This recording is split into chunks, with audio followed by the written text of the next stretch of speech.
नहमदुहु व नुसल्ली अला रसूलिहिल करीम अम्मा बाद फ़ाऊज़ु बिल्लाहि मिनश शैतानिर रजीम बिस्मिल्लाहिर रहमानिर रहीम। मेरा नाम ताहिर महमूद है और 2023 में अल्लाह ताला ने मुझे और मेरी मिसेस को हज करने की सादत अता फरमाई, अल्हम्दुलिल्लाह। हमारा ये हज गवर्नमेंट हज स्कीम के तहत था, जिसके अरेंजमेंट्स माशाल्लाह से बहुत अच्छे थे और हमें किसी किस्म की उधर कोई प्रॉब्लम पेश नहीं आई।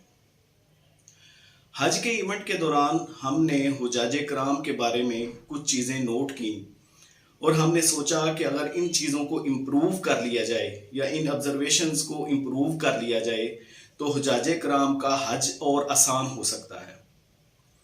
तो इसलिए मैंने सोचा कि क्यों ना एक ट्रेनिंग सेशन जो वीडियोस की शक्ल में बनाया जाए, उसमें ना सिर्फ हमारी वो जो ऑब्जर्वेशंस हैं वो हों, उसके अलावा हज और उम्रा करने का मुकम्मल तरीका भी उसके अंदर शामिल हो। वजह यह है कि अल्लाह ताला ने साहिब इस्तिताअत पे हज जो है ज़िंदगी में एक दफ़ा फ़र्ज किया है, तो इसलिए ज़रूरी है कि हज के इवेंट पे अच्छे तरीके से हज की ट्रेनिंग ले के ही जाया जाए। तो इस सिलसिले में आज की पहली वीडियो हम आपके सामने रखते हैं, जिसमें हम डिस्कस करेंगे कि हज के इवेंट पे जाने से पहले जो करने वाले काम हैं वो क्या है। तो चलें आज की वीडियो हम शुरू करते हैं। इसमें हमारा पहला पॉइंट है, जैसे कि आपको स्क्रीन पे नजर आ रहा होगा, कि गुस्से पे काबू पाना शुरू कर दें और लोगों को माफ करना शुरू कर दें। वजह यह है कि उधर मुख्तलिफ किस्म के मजाज के लोग इकट्ठे होते हैं और मुख्तलिफ जो कंट्रीज के लोग भी उधर जो है आए होते हैं, तो उधर छोटी छोटी बातों पे रंजिशें और चपकलिश होने के चांसेस होते हैं। और एक वजह यह भी है कि उधर जो शैतान है वो भी बड़ा एक्टिव हुआ होता है। वजह यह है कि अल्लाह ताला हुजाज कराम को अजर से नवाज रहे होते हैं, तो शैतान की पूरी कोशिश होती है कि मैं इनको पूरा अजर ना लेने दूं, इसलिए वो भी अपना हिस्सा उसमें से लेने की कोशिश करता है। तो पहला हमारी जो ट्रेनिंग का आज का पॉइंट है वो यही है कि हज पे जाने से पहले ही आप गुस्से पे काबू पाने की ट्रेनिंग शुरू कर दें। दूसरा हमारा पॉइंट ये है कि इरादा करने के लोगों के लिए आसानियां पैदा करनी है। अब लोगों के लिए आसानियां कैसे पैदा करनी है, इसके मुख्तलिफ तरीके हो सकते हैं। फ़र्ज़ करें आप आब ज़मज़म के कूलर के पास बैठे हैं और आप आब ज़मज़म पी रहे हैं, तो आब ज़मज़म गिलास में डाल के किसी दूसरी हाजी को जो पेश करना भी उसके लिए आसानी पैदा करना है। इसी तरह अगर कोई व्हील चेयर चला रहा है तो उसकी व्हील चेयर जो है वो थोड़ी देर आप चला देंगे तो उसके लिए आसानी पैदा करना ये भी है। इसी तरह अगर कोई रास्ता भूल जाता है या अपनी बिल्डिंग का नंबर या उसको बिल्डिंग का नहीं पता चल रहा या शटल सर्विस का नहीं पता चल रहा, तो उसकी जो है आप हेल्प कर सकते हैं और ये भी उसके लिए आसानी पैदा करने वाली बात है। लेकिन ये उसी सूरत में हो सकेगा कि आपने खुद अच्छे तरीके से ट्रेनिंग ली होगी। तो चलते हैं हम अगले पॉइंट की तरफ। अगला हमारा पॉइंट है कि पैदल चलने की मश्क जो है अभी से करना शुरू कर दें। वजह यह है कि तवाफ के दौरान पैदल जो है तवाफ होता है, उसके लिए आपको चलने की प्रैक्टिस नहीं होगी तो फिर प्रॉब्लम में आप आ जाएंगे।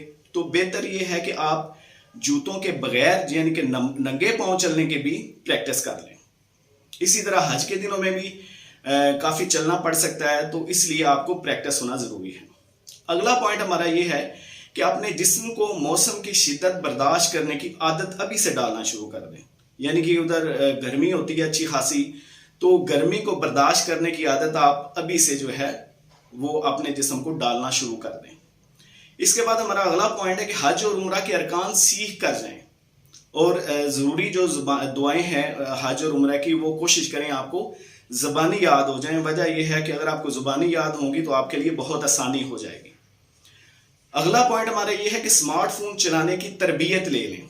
यानी आपके पास पहली बात तो ये कि स्मार्टफोन होना चाहिए हज के इवेंट के दौरान, उसके बाद उसको चलाने की तरबियत भी आपको इधर से ही लेके जाना चाहिए। वजह यह है काम है जो कि आपको स्मार्टफोन पे ही करना होंगे, जैसे रियाजुल जन्ना का जो मस्जिद नबवी में रियाजुल जन्ना का परमिट बनाना होता है या लेना होता है, वो भी स्मार्टफोन पे एप्लीकेशन की मदद से ही होता है। इसी तरह मैं आपको बता दूं कि व्हाट्सएप जो है सऊदी अरब में अच्छे तरीके से नहीं चलता, इसलिए आपको VPN भी जो है वो इंस्टॉल करना पड़ेगा। नेक्स्ट हमारा जो पॉइंट है वो ये है कि किसी जानने वाले से जो कि सऊदी अरब में रहता हो, बेहतर है कि जब हज के दिनों में आप जाएंगे तो उससे पहले उधर से आप उस बंदे से इंफॉर्मेशन ले लें जो आपका जानने वाला हो कि उन दिनों में सऊदी अरब में कौन से नेटवर्क की सिम जो है वो अच्छी चल रही है। وجہ یہ کہ ہم لوگوں نے آبزرو کیا کہ مختلف لوگوں نے مختلف کمپنیز کی جو ہے سمیں لی ہوئی تھی اور اکثر وہ پرابلم میں تھے. تو اس لیے بہتر ہے کہ اس زحمت سے بچنے کے لیے آپ پہلے سے ہی جو ہے انفارمیشن لے لیں کہ آپ کو ادھر جا کے کون سی سم لینا ہوگی. اور ایک میں آپ کو بتاتا چلوں کہ میری آبزرویشن یہ ہے کہ بجائے اس کے ایئرپورٹ کی حدود کے اندر سے سم لینے کے، آپ بہتر یہ ہے کہ اپنے رہائش یا ہوٹل میں چلے جائیں اور ادھر ان کی فرنچائز جو بھی آپ نے سم لینی ہو ادھر سے آپ جا کے لے لیں. اگلا ہمارا پوائنٹ یہ ہے جی کہ اگر آپ بزرگ ہیں جو زیادہ نہیں چل سکتے تو بہتر ہے کہ اپنے ساتھ ایک معاون ضرور لے کے جائیں. وجہ یہ ہے کہ ہم نے ادھر کافی لوگوں کو آبزرو کیا کہ جن کی ایج زیادہ تھی یا جن کو چلنے کا مسئلہ تھا اور وہ اکیلے گئے ہوئے تھے تو وہ حج کے دنوں میں بھی کافی پرابلم میں تھے. اسی طرح اگر آپ کو چلنے میں دشواری ہے تو اپنے ساتھ ایک اچھی والی ویل چیئر جو ہے وہ پاکستان سے ہی لے کے جائیں. ویسے آپ کی اطلاع کے لیے بتا دوں کہ حرم کے نزدیک جو ہیں وہ ادھر فری آف کاسٹ بھی ویل چیئرز مل جاتی ہیں، یعنی کہ آپ کچھ سیکیورٹی جمع کرواتے ہیں اور ایونٹ کے بعد جب آپ واپس ویل چیئر انہیں جمع کرواتے ہیں تو وہ آپ کو پیسے واپس مل جاتے ہیں، فری آف کاسٹ ادھر سے مل سکتی ہے. لیکن اگر آپ پاکستان سے لے کے جائیں گے تو اس کا فائدہ یہ ہوگا کہ ایئرپورٹ کی حدود کے اندر جو آپ کو تھوڑی بہت جو ہے استعمال کرنا ہوگی یا ٹریول کرنا ہوگا تو اس میں آپ کو آسانی ہوگی. اگلا ہمارا پوائنٹ یہ ہے کہ جی سعودی عرب کے جو واش رومز ہیں ان میں اکثر انگلش موڈ لگا ہوا ہے اور بہتر ہے کہ انگلش موڈ کی ٹریننگ جو ہے اس کو استعمال کرنے کی وہ ادھر سے لے کے ہی آپ جائیں. ویسے حرم کی حدود کے اندر جو آپ کو واش رومز ملیں گے اس میں دونوں قسم کے آپ کو کموڈ والے بھی مل جائیں گے اور دوسرا پاکستانی یا انڈین کموڈ والے بھی مل جائیں گے.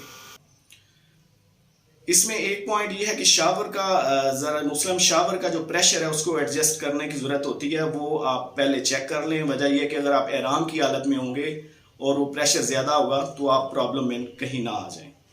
اور آج کی اس ٹریننگ یا اس تربیت کا جو آخری پوائنٹ ہے ہمارا وہ یہ ہے کہ خواتین جو ہیں وہ عمرے یا حج پہ جب انہوں نے جانا ہوتا ہے تو زیورات پہن کے نہ جائیں، زیورات اپنے وہ گھروں میں رکھیں. وجہ یہ ہے کہ ادھر ایک تو چوری ہونے کا بھی خدشہ ہوتا ہے اور دوسرا اس کے گرنے کے کافی زیادہ چانسز ہوتے ہیں. تو بہتر یہ ہے کہ خواتین جو ہیں اپنے زیورات گھر میں ہی چھوڑ کے جائیں. اسی تربیت کا جو اگلا ہمارا مرحلہ ہے اب ہم اس پہ آتے ہیں اور وہ ٹاپک ہے ہمارا کہ سامان کون سا ہم لے کے جائیں گے.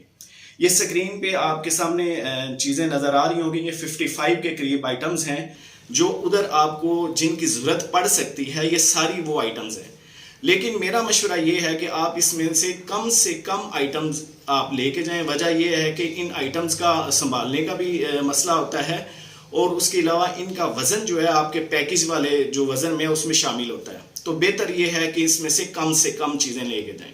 چلیں جی، شکریہ. امید ہے مجھے کہ آپ کو آج کی ویڈیو پسند آئی ہوگی. انشاءاللہ آنے والی ویڈیوز جو ہیں اس سے بھی زیادہ انفارمیشن والی ہوں گی. اجازت دیجیے. السلام علیکم ورحمۃ اللہ وبرکاتہ.